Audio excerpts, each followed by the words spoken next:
Good afternoon, and thank you for joining us. Today, we're issuing our preliminary report of the mid-air collision involving a U.S. Army Sikorsky UH-60 Lima, or Black Hawk, and PSA Airlines doing business as American Airlines Flight 5342 over the Potomac River in Washington, D.C. on January 29th. As a reminder, our preliminary reports are just that. They are preliminary. We still have a lot of work to do in this investigation, so the report contains only the facts that we're able to validate and release at this time. If we still have questions on something, or there's an area that we need to do more investigative work on, we're going to do that work, and that takes time. What we're not going to do is release unverified information which would only mislead the public, regulators, and others. Also, since I'm level setting here, this report does not include any analysis. That comes later in our investigation. Right now, we are still in the fact-finding phase of this investigation. I often say that the easiest and quickest part of the investigation is determining what happened. The part that takes longer is the how and why. The NTSB prides itself on being the global leader in accident investigations. We are thorough and we're fact-based.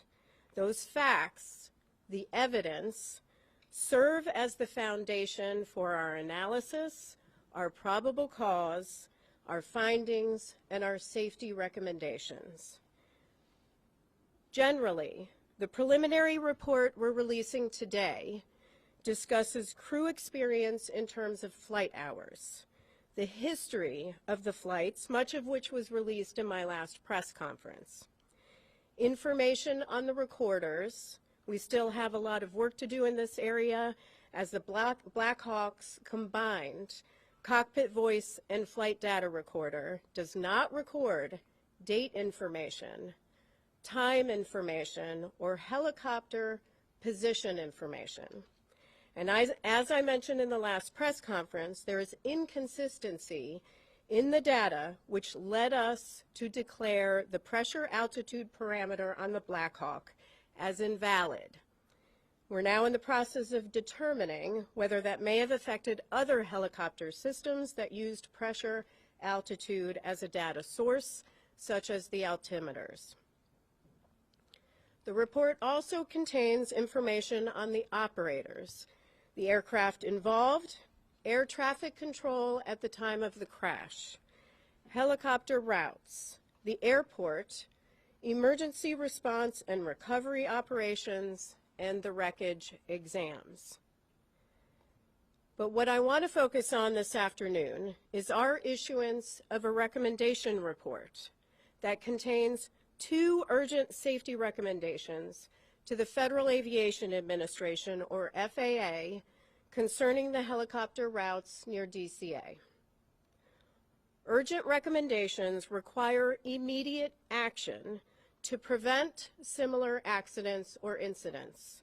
When we issue them, we believe a critical safety issue must be addressed without delay. For this investigation, we're reviewing airport operations and prior incidents, including near mid-air collision events. Information gathered from voluntary safety reporting programs and the FAA regarding encounters between helicopters and commercial aircraft near DCA show that from 2011 through 2024, a vast majority of reported events occurred on approach to landing. Initial analysis found that at least one Traffic Alert and Collision Avoidance System, or TCAS, resolution advisory was triggered per month from 2011 through 2024 at DCA due to proximity to a helicopter. TCAS resolution advisories, or RAs, unlike traffic advisories or TAs, are recommended escape maneuvers, for example, climb or descend, level off. Keep in mind that a TA is issued when the intruding aircraft is about 20 seconds from the closest point of approach or 0.3 nautical miles, whichever occurs first. They are advisory. RAs indicate a collision threat and require immediate action. In over half of the encounters we reviewed, again from 2011 through 2024, the helicopter may have been above the route altitude restriction. 2/3 of the events occurred at night. We then reviewed commercial operations at DCA and found that between October 2021 and December 2024, there were a total of 944,179 commercial operations at DCA. These are instrument flight rules or IFR departures or arrivals. Again, that number is 944,179 commercial operations at DCA. During that time, again October 2021 through December 2024, there were 15,214 occurrences or close proximity events between commercial airplanes and helicopters in which there was a lateral separation distance of less than 1 nautical mile and vertical separation of less than 400 feet. There were 85 recorded events that involved a lateral separation of less than 1,500 feet and vertical separation of less than 200 feet. As a result of the accident, U.S. Department of Transportation Secretary Sean Duffy took swift action to ensure safety and restrict helicopter traffic from operating over the Potomac River at DCA until March 31st. And I want to commend him for that and commend the work of the FAA to also take swift action. As that deadline nears, we remain concerned about the significant potential for a future mid-air collision at DCA, which is why we are recommending a permanent solution today. On the chart to my right is a cross-section of the airspace that extends from runway 33's center line, spanning from the runway to the east bank of the Potomac River. The figure shows the separation distance that would exist according to FAA charts, with a helicopter on Route 4 and an airplane descending on the glide slope to runway 33. As stated in my last press conference and confirmed by the FAA, helicopter routes established by the FAA have no lateral boundaries, and the Baltimore-Washington helicopter route chart includes no warning for helicopters to operate a defined distance from the shoreline. So this shaded region right here represents an approximation of the area in which helicopters could be flown. We know that the helicopter on the accident date was not in this area. It was to the west. But at the maximum altitude here of just 200 feet, a helicopter operating over the eastern shoreline of the Potomac River would have just 75 feet of vertical separation from an airplane approaching runway 33. 75 feet. That distance decreases if the helicopter is operated farther from the shoreline. And again, this helicopter, the Black Hawk, was operated farther to the west. We've determined that the existing separation distances between helicopter traffic operating on Route 4 and aircraft landing on runway 33 are insufficient and pose an intolerable risk to aviation safety by increasing the chances of a mid-air collision at DCA. Let me repeat that. They pose an intolerable risk to aviation safety. We're therefore recommending today that the FAA permanently prohibit operations on helicopter Route 4 between Haines Point and the Wilson Bridge when runways 15 and 33 are being used for departures and arrivals at DCA. Now, we recognize that a total closure of helicopter 4 between Haines Point and the Wilson Bridge during times when runway 15 and runway 33 are in use would restrict a vital aviation corridor used for law enforcement activity, Coast Guard patrols, and continuity of government operations. Additionally, mandating that controllers hold helicopters in place north or south of DCA while airplanes are operating on runway 15 and runway 33 has the potential to increase risk by adding to controller workload. So we are also recommending that the FAA designate an alternative helicopter route that can be used to facilitate travel between Haines Point and the Wilson Bridge when that segment of Route 4 is closed. From here, our team has a lot of work to do. We'll conduct a number of simulations, including in the Black Hawk simulator, CRJ simulator, ATC tower simulator, all using the accident inputs and conditions. We'll conduct a comprehensive visibility study for the CRJ flight, the Black Hawk flight, and tower visibility, all under night conditions. We will conduct additional interviews in helicopter operations and in air traffic control, and the team will continue to examine the radio altimeters, the barometric altimeters, and additional electronics. With that, I will take questions. Please raise your hand. I will call on you. Please state your name and your affiliation. Yes, sir. Tom Rousey with ABC7 here in D.C. So it sounds like you're saying the way this was done for years, every day was presenting an intolerable risk. Is that a correct characterization? Yes, that is a correct characterization. There's a serious safety issue here, which is why we're issuing these urgent safety recommendations. Fortunately, and I am pleased that Secretary Duffy took immediate action. Now we need to see that more permanent solution. Now that said, you're recommending an alternate route. Wouldn't that take it over homes and potentially create battles there? That is something that the FAA has to look at as part of designating that route, which is why we're not prescribing a particular route. That is something they'll have to look at. Next question.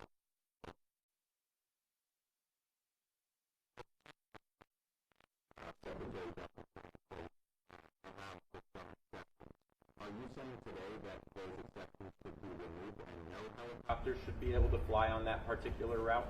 And for those who may not hear the question is about the current exceptions, say for presidential helicopter operations, some life-saving helicopter operations. We are not stating that. We are leaving that to the FAA. They'll have to determine what is necessary. What we are saying is that there is a safety risk here and they need to take immediate action. And to follow up on you said over half of the helicopters in these close, near collisions, I guess you could call them, were above the 200-foot threshold.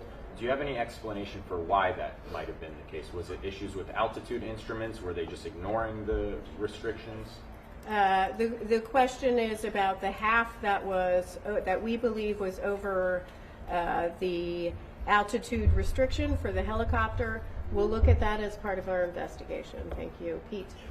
Please characterize how close a margin of 75 feet is, and then how angry does it make you that it took a fatal crash, the first fatal crash in the United States in decades, for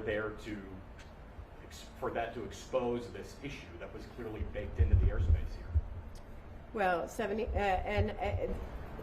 the question is, could I characterize how close 75 feet is and whether this makes me angry? First, 75 feet is very close. That is far too close of a proximity. We have stated it's an intolerable risk to aviation safety. And we have called on DOT, FAA to take action. With respect to how angry it makes me, it does make me angry, but it also makes me feel incredibly devastated for families that are grieving because they lost loved ones. It shouldn't take tragedy like this to occur. Unfortunately, one did, and so we are calling on action, but there clearly were indicators where safety trending could have occurred. Fortunately, we have a secretary in place that is taking safety very seriously, but it shouldn't take a tragedy to require immediate action. Would you call this an oversight, given the proximity of the glide path and the helicopter ramp? The question is whether I would call this an oversight. I would call it, I mean, it's stronger than an oversight, right? We have, the data we have pulled is from a voluntary safety reporting system that FAA could have used anytime. That data from October 2021 through December 2024. They could have used that information any time to determine that we have a trend here and a problem here and looked at that route. That didn't occur, which is why we're taking action today. But unfortunately, people lost lives and loved ones are grieving. Sir? Yeah, Chair Hamady, Adam Tuss, Channel 4 here in D.C. Have you looked at the frequency of flights at Reagan National Airport, the number of aircraft that are landing day after day, and possibly, can make some recommendations there? Is that something you guys could do? The question is on the number of flights that are landing and departing from DCA and whether we're taking a look at that. Certainly, everything is on the table right now as far as our investigation is concerned, and we will look at that. We're certainly going to look at separation distances between landing and departing aircraft as part of our investigation. That's something we would look at, but that's still to be done. Yes. BBC News, Nomi Iqbal. I wonder if you could tell us, could this have been prevented if there'd been more staffing? The question is, could this been prevented if there was more staffing? I assume you mean in air traffic control. That is part of our investigation and is part of the analysis phase of our investigation. Right now we are collecting facts on air traffic control. In our preliminary report today, we will mention that there were 5 controllers on position. There were 9 there, not in the cab, but in the tower. Some in the break room. We do know that the helicopter and the local position were combined at 3:40 p.m. So we are taking a look at that. We do not have any evidence that anybody left. In fact, the controller came back into rotation around 4:27 p.m. We also know that the flight data position and the clearance delivery positions were also combined for the entire day, which is not abnormal. If I can just follow up, I mean, you're making these recommendations, but you've got the White House and DOJ potentially making cuts, particularly to air traffic controllers. So I wonder how worried, concerned you might be about that. The question is about, again, air traffic control staffing and any sort of cuts. I don't want to speak for the Secretary. I believe they have a hiring exemption for air traffic controllers. I see his posts on X daily calling for people to apply for air traffic controller positions. So they are actively hiring. And so, that is something he is doing right now. Hi, Will Gasbon here. I'm curious, as a part of your investigation, if you'll be looking into other airspace in the United States where helicopter routes might be get with, regular traffic, airports, or other activities. I think it's why the aviation circle DCA is the only airspace in the country where throwing a helicopter. Yeah, the question is whether we're looking at other airspace where there can be encounters between airplanes and helicopters. That may be part of our investigation. Certainly we've collected the information. I am pleased that FAA has announced that they've already begun looking at other airports across the nation. I would encourage them to continue to do that work. Yes, David. Chair Hamady, two questions for you. One, did the board consider making a recommendation to the military to have ADSB out on all helicopter flights in the area? Because we know that was not operating at the time. And secondly, is it a fair read of these recommendations that it will allow some helicopter traffic that has been previously prohibited, right? So helicopters that are currently not allowed in that area, if flights are only using runway 1, will be able to operate? The last question is about runway 1. Yes, our recommendations are focused on runway 15 and runway 33 and prohibiting that helicopter traffic when those are in operation. We did not address runway 1. That can continue. And your other question on ADSB. We still have a lot of work to do on ADSB. We know that the CRJ had ADSB out. It did not have ADSB in. We do have a lot of work to do with the Black Hawk, not just with this Black Hawk, but we are actually looking fleet-wide at the Black Hawk at ADSB. Number one, we have not been able to rule out that in this helicopter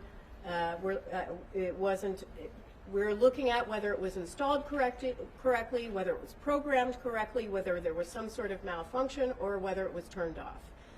But we're not just leaving that to this helicopter. We're looking at it more broadly to really understand how the Army deals with ADSB.